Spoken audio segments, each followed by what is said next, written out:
ಕಟ್ಕೊಂಡು ಹುಟ್ಟೋದಿಲ್ಲ. ಎಲ್ಲರೂ ಯಾವುದೋ ಒಂದು ಜಾತಿಯಲ್ಲಿ ಹುಟ್ಟು ಬಿಡ್ತೀವಿ. ಆದ್ರೆ ಇಂಥ ಜಾತಿಯಲ್ಲಿ ಹುಟ್ಟಿರ್ತಕ್ಕಂಥ ನಾನು ಶ್ರೇಷ್ಠ, ನಾನು ಬಹಳ ಬುದ್ಧಿವಂತ, ನಾನು ಬಹಳ ಮೇಲು ಅನ್ನುವಂಥದ್ದು ಈ ಮನಸ್ಥಿತಿ ಬರತಕ್ಕಂಥದ್ದು ಬಹುಶಃ ಇವರು ಮೊದಲು ಮಾಡಬೇಕಾಗಿರೋದು ಬೆಂಗಳೂರಿನ ಒಂದು ಇಮಾನ್ಸ್ ಅಂತ ಒಂದು ಆಸ್ಪತ್ರೆ ಇದೆ, ಅಲ್ಲಿ ಹೋಗಿ ಇವರು ತಮ್ಮ ಮೆದುಳನ್ನ ಪರೀಕ್ಷೆ ಮಾಡಿಸ್ಕೊಂಡ್ರೆ ಚೆನ್ನಾಗಿರ್ತದೆ. ಯಾಕಂದ್ರೆ ನಾನು ಮೇಲು, ನಾನು ಶ್ರೇಷ್ಠ ಅನ್ನುವಂತ ಅದು ರೋಗ ಇದೆಯಲ್ಲ, ಆ ರೋಗ ಬಹಳ ಬಹಳ ಭಯಾನಕವಾದಂತ ರೋಗ. ಅದೆಂತ ರೋಗ ಅಂದ್ರೆ ಆ ರೋಗ ಬರೋದು ಇವ್ರಿಗೆ, ತೊಂದರೆ ಆಗೋದು ಬೇರೆಯವ್ರಿಗೆ. ನೋಡಿ, ರೋಗ ಬಂದಿರೋದು ಇವತ್ತು ಅವ್ರನ್ನ ವರ್ಗಾವಣೆ ಮಾಡಿರ್ತಕ್ಕಂಥ ಈ ಜಾತಿ ಭಯೋತ್ಪಾದಕ ಯಾರು BO ಇದಾರಲ್ಲ, ಇವ್ರಿಗೆ ಜಾತಿ ರೋಗ ಇರೋದು. ಆದ್ರೆ ಅದಕ್ಕೆ ಅನ್ಯಾಯಕ್ಕೆ ತುತ್ತಾಗಿರೋದು ರಾಧಮ್ಮ ಅನ್ನತಕ್ಕಂಥ ಒಬ್ಬ ಅಮಾಯಕ ಶಿಕ್ಷಕಿ. ಹಾಗಾಗಿ ಇವತ್ತು ಏನು ಈ ಜಾತಿ ಭಯೋತ್ಪಾದಕರಿದ್ದಾರೆ ಈ ಶಿಕ್ಷಣ ಇಲಾಖೆಯಲ್ಲಿ, ಇಂಥವರಿಂದ ನಮ್ಮ ದೇಶದಲ್ಲಿ, ನಮ್ಮ ಸಮಾಜದಲ್ಲಿ ಈ ಜಾತಿ ಭಯೋತ್ಪಾದಕ ಚಟುವಟಿಕೆಗಳು ಜಾಸ್ತಿ ಆಗ್ತವೆ, ಈ ಜಾತಿ ಭಯೋತ್ಪಾದಕವಾಗಿರ್ತಕ್ಕಂಥ ಮನಸ್ಥಿತಿಗಳು ಜಾಸ್ತಿ ಆಗ್ತವೆ. ಹಾಗಾಗಿ ಇದು ನಿಯಂತ್ರಣ ಆಗ್ಬೇಕಾದ್ರೆ ಇವ್ರ ಮೇಲೆ ಏನು ಈಗಾಗಲೇ ಸರ್ಕಾರ, ಉದಾಹರಣೆ ಕೇಂದ್ರ ಸರ್ಕಾರ ತಂದಿರ್ತಕ್ಕಂಥ ಅನೇಕ ಕಾನೂನುಗಳಿದ್ದಾವೆ. ಬಹಳ ಮುಖ್ಯವಾಗಿ ಏನು SC/ST ಏನು prevention act, atrocity prevention act ಇದೆ, ಆ ಆಕ್ಟ್ ಅಡಿಯಲ್ಲಿ ಇವ್ರ ಮೇಲೆ ಕೇಸನ್ನು ದಾಖಲಿಸಬೇಕಾಗ್ತದೆ. ದಾಖಲಿಸುವ ಜೊತೆಗೆ ಇವ್ರಿಗೆ ಈ ನನ್ನ ಮೇಲು ಇನ್ನೊಬ್ರು ಕೀಳು ಅನ್ನುವಂತ ಭಾವನೆ ಅಥವಾ ಮನಸ್ಥಿತಿ ಇದೆಯಲ್ಲ, ಒಂದು ರೀತಿ ಮಾನಸಿಕ ರೋಗ ಇದೆಯಲ್ಲ, ಈ ರೋಗವನ್ನು ಸರಿಪಡಿಸಲಿಕ್ಕೆ ಇವ್ರನ್ನ ನಿಮಾನ್ಸ್ ಆಸ್ಪತ್ರೆಗೆ ಸೇರಿಸಿ ಟ್ರೀಟ್ಮೆಂಟ್ ಕೂಡ ಕೊಡಬೇಕಾಗ್ತದೆ.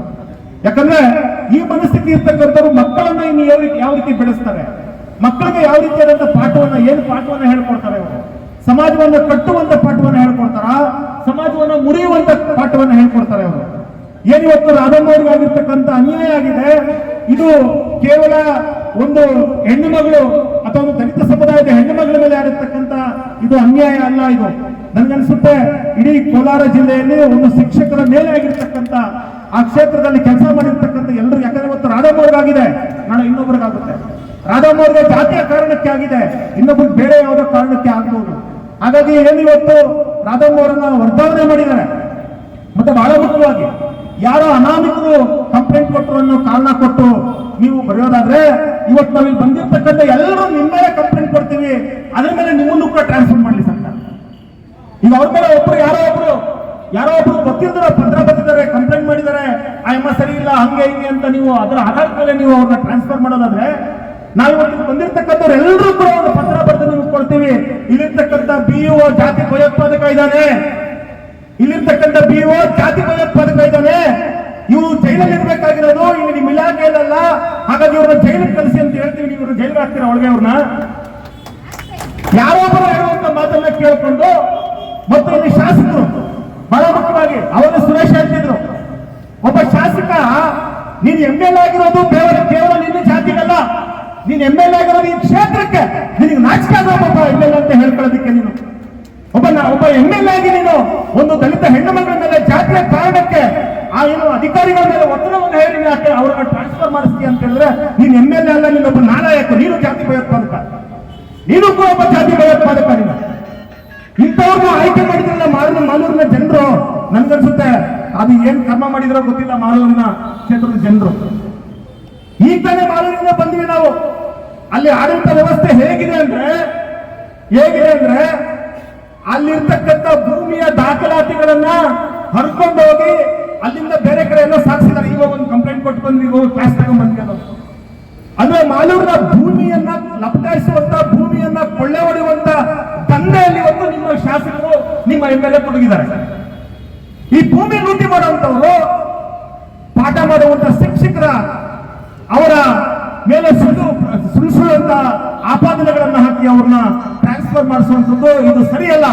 ಹಾಗಾಗಿ ನಾವು ಮತ್ತೊಮ್ಮೆ MLA ಕೂಡ ವಾರ್ನಿಂಗ್ ಮಾಡ್ತಾ ಇದೀವಿ. ಈ ಮನವಿಯನ್ನ ವಾರ್ನಿಂಗ್, ಇದು ನಿಮ್ದು ಯಾಕೋ ಅದು ಅತಿ ಆಗ್ತಾ ಇದೆ, ನಿಮ್ದು ನಿಮ್ಮ ಜಾತಿ ಭಯೋತ್ಪಾದಕ ಚಟುವಟಿಕೆಗಳು ಜಾಸ್ತಿ ಆಗ್ತಾ ಇದಾವೆ, ನಿಮ್ಮ ಜಾತಿ ಭಯೋತ್ಪಾದಕ ಮನಸ್ಥಿತಿ ಜಾಸ್ತಿ ಆಗ್ತಾ ಇದೆ.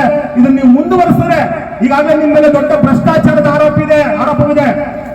ನೀನು ಭ್ರಷ್ಟಾಚಾರಿಯ ಜೊತೆಗೆ ಜಾತಿವಾದಿ ಕೂಡ ಆಗಿದೆಯಾ, ಜಾತಿ ಭಯೋತ್ಪಾದಕರು ಕೂಡ ಆಗಿದೆಯಾ, ನೀನು ಈ ಸಮಾಜದಲ್ಲಿ ಬದುಕಲಿಕ್ಕೆ ನಿನಗೆ ಯೋಗ್ಯತೆ ಇಲ್ಲ. ಇದನ್ನ ಹೀಗೆ ಮುಂದುವರಿಸಿದ್ರೆ ನಿಮ್ಮನ್ನ ಕೆಳಗಿಳಿಸ್ತಕ್ಕಂಥ, ನಿಮ್ಮನ್ನ ಜೈಲಿಗೆ ಕಳಿಸ್ತಕ್ಕಂಥ ಕೆಲಸವನ್ನ ನಾವು ಖಂಡಿತವಾಗ್ಲೂ ಮಾಡ್ತೀವಿ. ಕಾಲ ಹೋಯ್ತು. ಒಂದು ಕಾಲದಲ್ಲಿ ನಿಮ್ಮ ಅಪ್ಪನ ಮನೆಯಲ್ಲಿ, ನಿಮ್ಮ ತಾತನ ಮನೆಯಲ್ಲಿ ಬಂದು ಕೈ ಕಟ್ಕೊಂಡು ಮುಂದೆ ನಿಂತಿರ್ಬೋದು ನಮ್ಮ ಜನರು. ಆದ್ರೆ ಇವತ್ತು ನಿಮ್ಮನ್ನ ಜೈಲಿಗೆ ಕಳಿಸೋ ಸ್ಥಿತಿಯಲ್ಲಿ ಕೂಡ ನಾವಿದ್ದೀವಿ. ಹಾಗಾಗಿ ನಿನ್ನ ಈ ಗೂಂಡಾಗಿರಿ, ಗೂಂಡಾವರ್ತನೆ ಮತ್ತೆ ನಿನ್ ದೊಡ್ಡಸ್ತಿಕೆ ಎಲ್ಲ ನಮ್ಮ ಮುಂದೆ ತೋರಿಸ್ಲಿಕ್ಕೆ ಬರಬೇಡ. ಹಾಗೆ ನಾವು ಅಧಿಕಾರಿಗಳಿಗೂ ಕೂಡ ನಾವು ಈಗ ವಾರ್ನಿಂಗ್ ಕೊಟ್ಟಿದ್ದೀವಿ. ಈಗಾಗಲೇ ನಮ್ಮ ಸ್ನೇಹಿತರು ಸುರೇಶ್ ವಕೀಲರು ಹೇಳಿದ್ರು, ನಾವು ವಕೀಲರಿದ್ದೀವಿ, ನಾನು ಬೆಂಗಳೂರು ಹೈಕೋರ್ಟ್ ಅಲ್ಲಿ ಪ್ರಾಕ್ಟೀಸ್ ಮಾಡುವಂತ ವಕೀಲ.